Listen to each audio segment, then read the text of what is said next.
Assalamualaikum warahmatullahi wabarakatuh. Selamat datang kembali di channel Nara Story.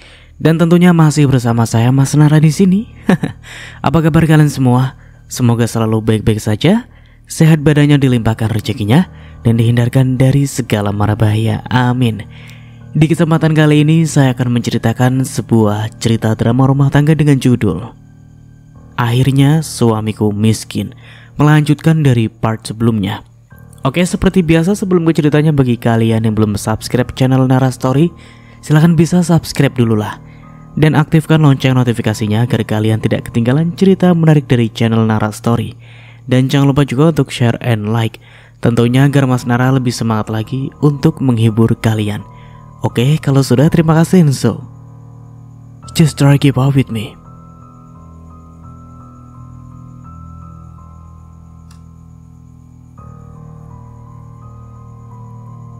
Olivia tersenyum manis ke arah Aslan. Pria itu hanya bisa mengusap wajahnya dengan kasar karena tidak tahan ketika melihat senyuman indah di wajah Olivia yang mampu membangkitkan kejantanannya. Namun Aslan tidak ingin berhubungan badan dengan siapapun jika mereka belum resmi menjadi pasangan. Hari berikutnya, Sanjaya berjalan ke sana kemari menunggu kepulangan Reza dengan perasaan kesal. Sejak kemarin pria parubaya itu sudah mendengar kabar berita yang membuatnya langsung terkejut setengah mati. Karena sang putra tak kunjung pulang, akhirnya Sanjaya memutuskan untuk mendatangi perusahaan cabang dan mencari Reza di sana. Sesampainya di kantor cabang, Sanjaya semakin terperangah kaget ketika melihat kantor cabang miliknya sangat berantakan. Di perusahaan cabang sudah tidak terlihat satupun karyawan. Hal itu membuat Sanjaya berkesimpulan bahwa berita tentang kebangkrutan kantor cabang memanglah benar. Reza, sembunyi di mana kau? Cepat keluar!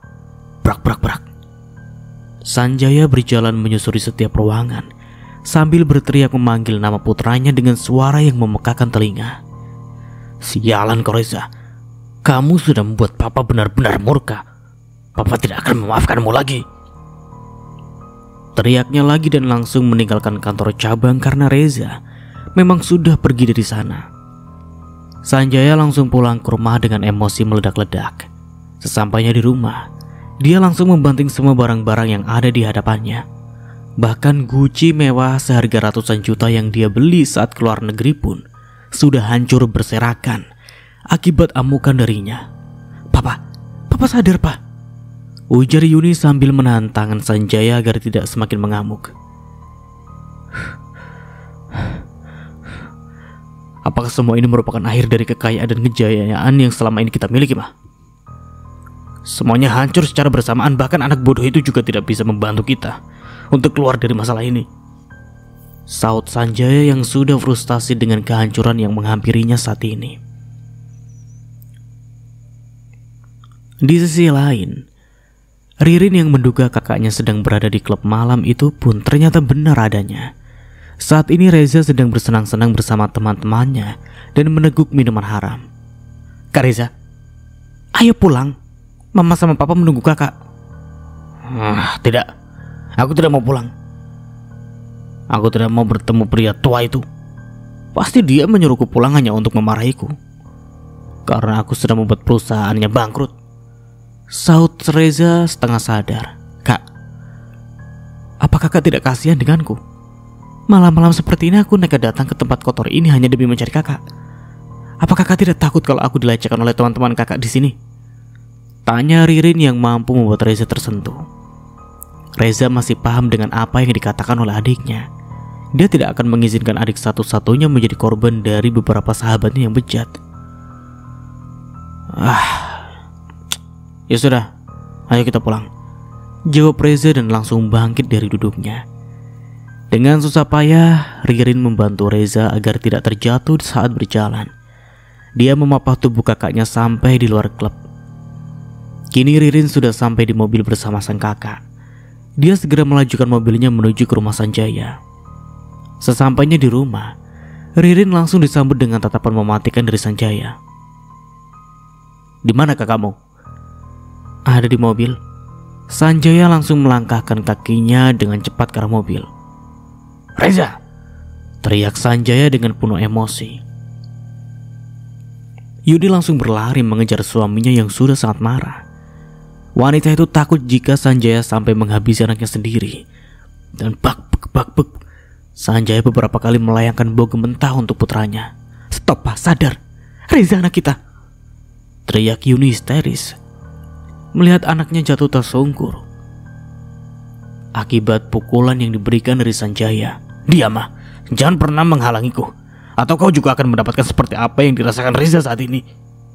Ancam Sanjaya membuat Yuni langsung menghentikan langkahnya untuk menolong Reza.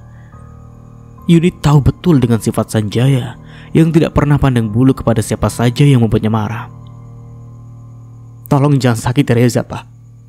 Aku mohon," pinta Yuni menatap suaminya dengan mata yang sudah berkaca-kaca.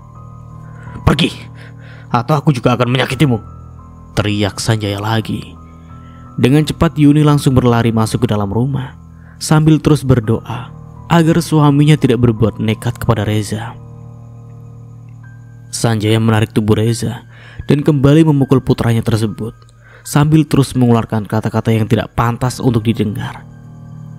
"Aduh, sakit, Pak, tolong hentikan," teriak Reza minta tolong, sedangkan Sanjaya tidak memperdulikannya.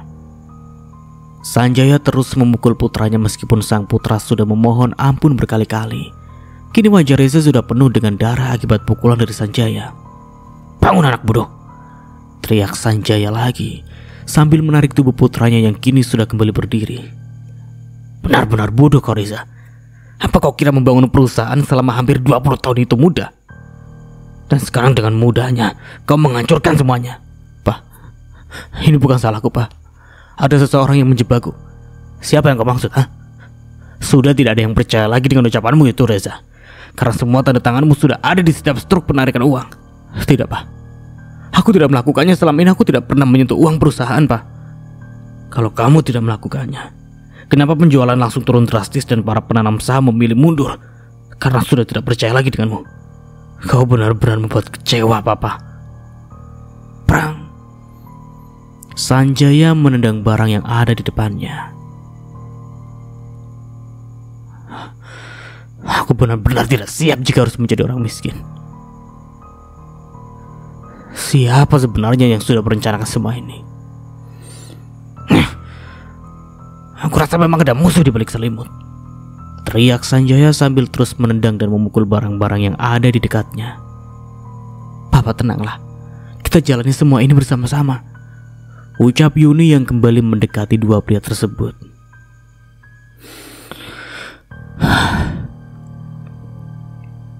"Aku sudah gagal, Ma. Gagal mempertahankan perusahaan dan gagal menjaga harum seperti yang sudah aku janjikan pada Dori. Mungkin semua ini merupakan hukuman kita atas kejahatan yang sudah kita lakukan di masa lalu." "Tidak, Pak. Selama ini memang wajar terjadi pada siapa saja. Lagian aku hanya perusahaan cabang itu. Perusahaan yang cabang saja yang bangkrut kok, bukan perusahaan utama Papa. Jadi kita masih bisa memperbaiki semuanya," ujar Yuni yang terus memberikan semangat untuk suaminya. Reza mendengar apa yang dibahas oleh kedua orang tuanya. Dari sanalah Reza bisa menyimpulkan bahwa semua harta yang dimiliki saat ini merupakan harta yang sudah direbut oleh Sanjaya dari sahabatnya sendiri. Berbeda dengan kehancuran yang dirasakan oleh keluarga Sanjaya, saat ini Olivia sudah tiba di sebuah kafe yang dipesan oleh Aslan. Hari ini Olivia pergi dengan diantar oleh sekretarisnya. Aslan sengaja tidak menjemput Olivia ke apartemen seperti biasanya karena pria itu sedang menyusun sebuah kejutan untuk pujaan hatinya. Kini Olivia sudah mulai masuk ke kafe. Para pelayan menyambut kedatangan Olivia dengan membungkuk hormat yang membuat Olivia merasa gugup. Sesampainya di meja nomor 25 yang kebetulan menjadi tempat paling romantis, Olivia justru merasa sedikit takut karena ruangan itu sangat gelap. Olivia memanggil nama Aslan berkali-kali sambil berjalan dibantu senter ponselnya. Dan krep, tiba-tiba tubuh Olivia dipeluk oleh seseorang dari belakang. Tak lama kemudian lampu ruangan juga sudah menyala dan membuat Olivia langsung membalikkan tubuhnya untuk melihat siapa yang sudah mempunyai ketakutan. Aslan? Jadi semua ini adalah ulahmu? Kesal Olivia sambil melepaskan pelukan Aslan. Apa kamu takut, sayang? Ya jelas saja aku takut. Lagian kamu ini apa-apaan sih, bikin kesal aja, ujar Olivia sambil mengerucutkan bibirnya.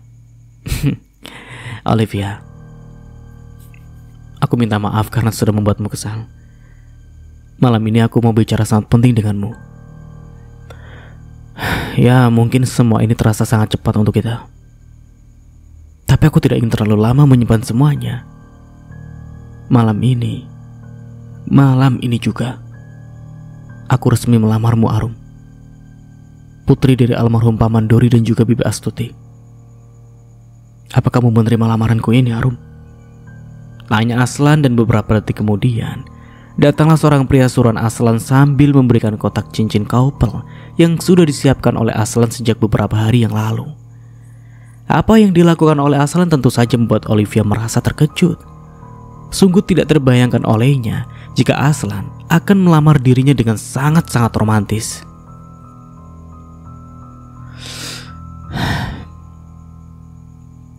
Aku bertemu denganmu karena ketidaksengajaan saja, As. Apa kamu yakin dengan pilihanmu? Terus terang saja aku tidak ingin kembali tersakiti setelah kita hidup bersama nanti. Apalagi aku sudah tidak punya siapa-siapa lagi di dunia ini. Ibu dan kakak angkatku juga sudah menganggapku meninggal. Tidak mungkin aku kembali menemui mereka dengan wajah baruku. Pasti mereka juga tidak akan percaya kalau aku masih hidup. Olivia menatap Aslan dengan mata yang masih dipenuhi kebimbangan. Lamaran ini terlalu mendadak, terlalu cepat, dan terlalu indah untuk dirinya yang telah lama merasa kehilangan. Namun tatapan tulus Aslan membuatnya sadar bahwa pria ini tidak main-main. Aslan, aku hanya takut, ucap Olivia lirih. Aslan tersenyum menggenggam tangannya dengan lembut. Aku tidak akan pernah membiarkanmu terluka, Arum. Aku berjanji. Olivia menatap cincin di hadapannya. Sebuah cincin sederhana tapi memiliki arti mendalam. Perlahan ia mengangguk membuat Aslan tersenyum lega. Terima kasih, bisik Aslan sambil menyematkan cincin itu di jari manis Olivia. Di sisi lain, di luar suasana keluarga Sanjaya masih dipenuhi ketegangan. Reza yang terbaring lemah di sofa ruang tamu menatap sang ayah yang terduduk dengan kepala tertunduk. Untuk pertama kalinya, Sanjaya terlihat seperti pria tua yang kalah oleh keadaan.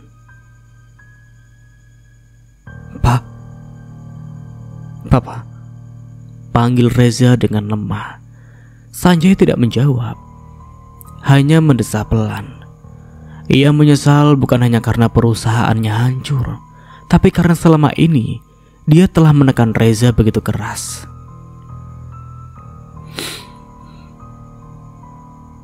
Papa salah, gumamnya akhirnya. Papa terlalu memikirkan harta sampai lupa kalau keluarga itu lebih penting. Reza menelan ludah. Tak menyangka kata-kata itu keluar dari mulut ayahnya. Apa Papa benar-benar mengatakan itu? Tanya Reza pelan. Sanjaya mengangguk. Papa akan membenahi semuanya. Bukan hanya perusahaan, tapi juga keluarga kita. Papa akan mencari tahu siapa dalang di balik kehancuran ini. Dan Papa juga akan meminta maaf atas semua kesalahan Papa.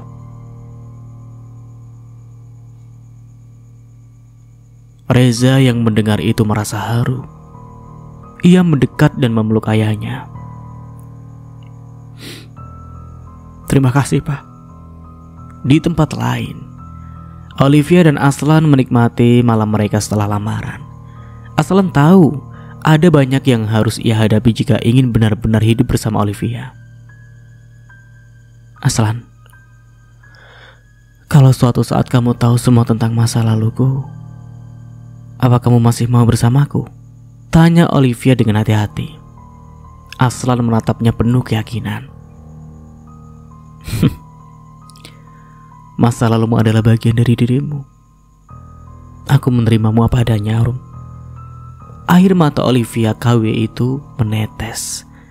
Ia tidak menyangka ada seseorang yang mau menerimanya tanpa syarat. Untuk pertama kalinya setelah sekian lama, Olivia merasa benar-benar dicintai. Singkatnya, beberapa hari kemudian, Sanjaya mulai menyelidiki siapa yang menjebak Reza. Setelah bekerja sama dengan pengacara dan beberapa kenalan lama, ia menemukan bukti bahwa salah satu sahabatnya yang selama ini dia percaya adalah dalang dari semua ini. Riko, geram Sanjaya saat menghadapi pria itu. Riko tersenyum miring. Sudah terlambat, Sanjaya. Kau sudah kehilangan segalanya, tidak? Aku masih punya keluargaku, jawab Sanjaya dengan mantap. Dengan bantuan hukum, Sanjaya berhasil mendapatkan kembali sebagian asetnya dan membersihkan nama Reza. Ya, meskipun perusahaan cabang mereka tetap bangkrut, Sanjaya sadar bahwa harta bisa dicari lagi, tetapi keluarganya tidak bisa digantikan. Di sisi lain, pernikahan Olivia dan Aslan berjalan lancar. Meskipun Olivia sempat ragu untuk mengundang Yuni dan Reza, akhirnya ia pun mengirimkan undangan. Ia tidak berharap mereka datang, tetapi tetap ingin memberi mereka kesempatan. Namun, pada hari pernikahan, akhirnya Yuni dan Reza muncul.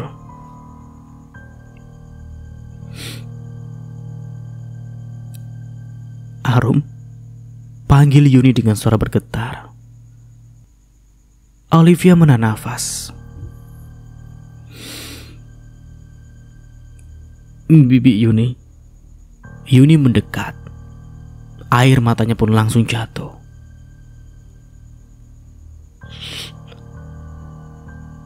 Maafkan Bibi. Maafkan atas semua kesalahan kami. Reza ikut menunduk. Aku juga minta maaf, Arum. Aku bodoh karena tidak menyadari siapa dirimu sejak awal. Olivia tersenyum tipis. Aku sudah memaafkan kalian sejak lama. Aslan menggenggam tangan Olivia, memberikan dukungan. Hari itu, Olivia memutuskan untuk benar-benar melangkah ke depan. Pernikahan mereka berlangsung indah, penuh haru dan kebahagiaan. Di akhir acara, Aslan berbisik di telinga Olivia.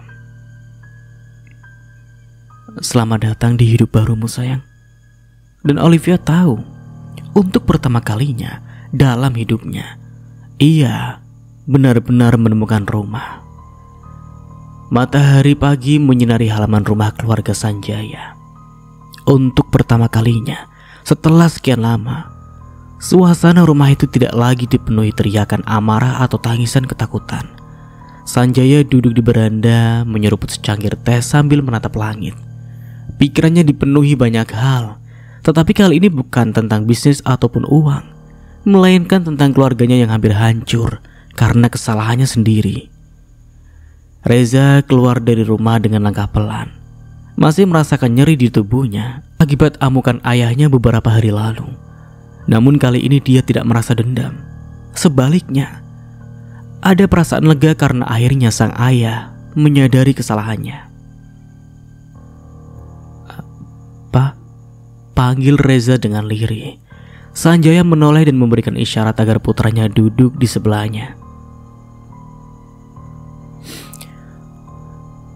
"Bagaimana lo kamu?" tanya Sanjaya. Reza tersenyum tipis. Sudah lebih baik, Pak." Mereka terdiam sejenak. Biasanya percakapan mereka selalu dipenuhi dengan nada tinggi dan ketegangan. Namun pagi ini terasa berbeda.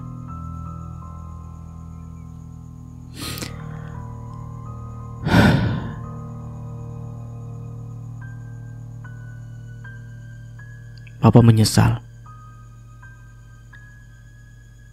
Papa terlalu keras kepadamu. Terlalu menaruh ekspektasi yang tinggi tanpa memberi ruang untukmu belajar. Ucap Sanjaya pada akhirnya. Reza pun menatap ayahnya. Aku juga minta maaf, Pak. Aku memang ceroboh. Tapi aku tidak berniat menghancurkan perusahaan kita. Sanjaya mengangguk. Papa tahu.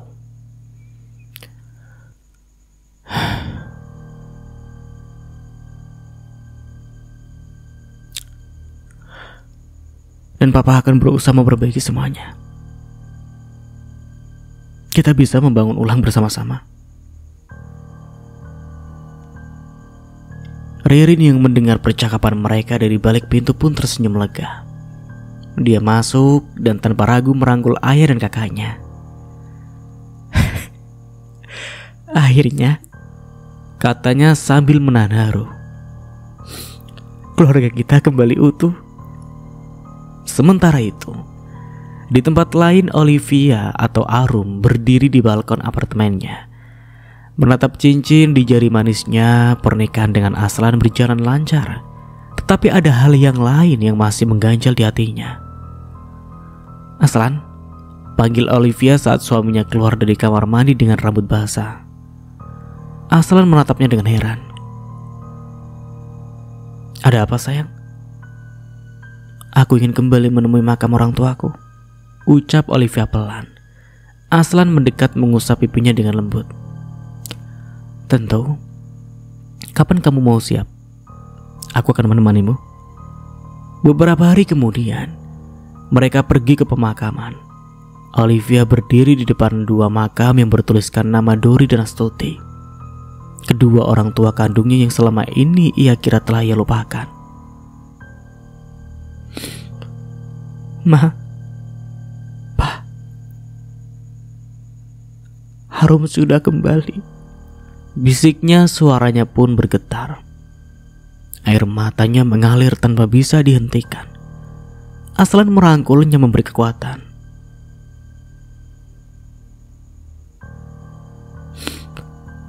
Aku sudah memaafkan semuanya. Aku harap kalian bisa bangga dengan hidup yang aku jalani sekarang. Lanjut Arum. Sejak hari itu, Olivia benar-benar merasa bebas dari beban masa lalunya. Di tempat lain, Reza memutuskan untuk meninggalkan kehidupan lamanya. Ia mulai bekerja dari nol, membangun kembali usahanya sendiri. Kali ini tanpa bayang-bayang nama besar sang ayah.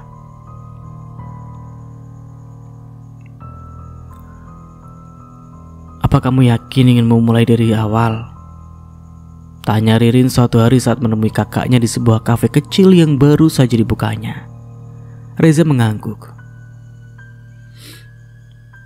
Aku ingin sukses karena usahaku sendiri, bukan karena nama papa. Adiknya pun tersenyum bangga. Aku mendukungmu, Kak. Hari-hari berlalu dan kehidupan setiap orang mulai membaik. Olivia dan Aslan semakin bahagia dalam pernikahan mereka. Reza menemukan jalannya sendiri. Ririn mulai merintis karir di dunia bisnis dan Sanjaya, meski tidak lagi sehebat dulu, akhirnya menemukan kebahagiaan dalam keluarganya. Suatu sore saat matahari mulai terbenam, Olivia dan Aslan duduk di balkon apartemen mereka. Kamu bahagia? Tanya Aslan menatap istrinya penuh cinta. Olivia mengangguk tersenyum lebar. Lebih dari yang aku bayangkan. Aslan menarik Olivia ke dalam pelukannya. Aku berjanji, aku akan selalu membuatmu bahagia. Dan di bawah langit yang senja dan indah, mereka berdua tahu bahwa perjalanan mereka masih sangat panjang. Tetapi kali ini mereka akan melalui bersamanya. Dan akhirnya ceritanya pun tamat atau selesai. Aduh, ceritanya tamat juga ya teman-teman. Bagaimana nih setelah kita maraton bareng-bareng sampai tamat? Biasa Mas Nara akan memberikan pendapat untuk cerita barusan. Kalau menurut Mas Nara, cerita ini kategorinya legendary, bukan epic lagi. Ini cerita paling rapi, paling enak dibawakan, dan paling kompleks mungkin. Dari permasalahannya, dari romansanya, dan semuanya pokoknya tersusun dengan rapi. Pokoknya ini cerita Mas Nara acungi jempol. Berapa ini jempolnya? Jempol pinjam jempol kalian dong. Ya pokoknya cerita ini menarik sekali dan good. Dan akhirnya tamat juga ya setelah kita maraton bersama-sama. Dan bagaimana nih menurut kalian? Silakan tulis pendapat kalian di kolom komentar ya. Dan tentunya ya seperti biasa, ambil sisi positifnya dari cerita di atas ya, dan buang sisi negatifnya. Dan tentunya dari Mas Nara mohon maaf bila ada salah kata atau dalam penyampaian cerita. Oke, kita akan bertemu lagi di hari Senin. Insya Allah besok ada full version. Insya Allah, tapi ya kalau nanti Mas Nara coba cek ada video full version gak. Kalau ada nanti Mas Nara upload buat menemani hari Minggu kalian. Kita bertemu lagi di hari Senin dengan cerita baru, kalau tidak ada halangan. Oke, seperti itu saja. Sekali lagi terima kasih buat kalian, terima kasih banyak. And wassalamualaikum warahmatullahi wabarakatuh. Sampai jumpa di video menarik lainnya, and see you. Ciao.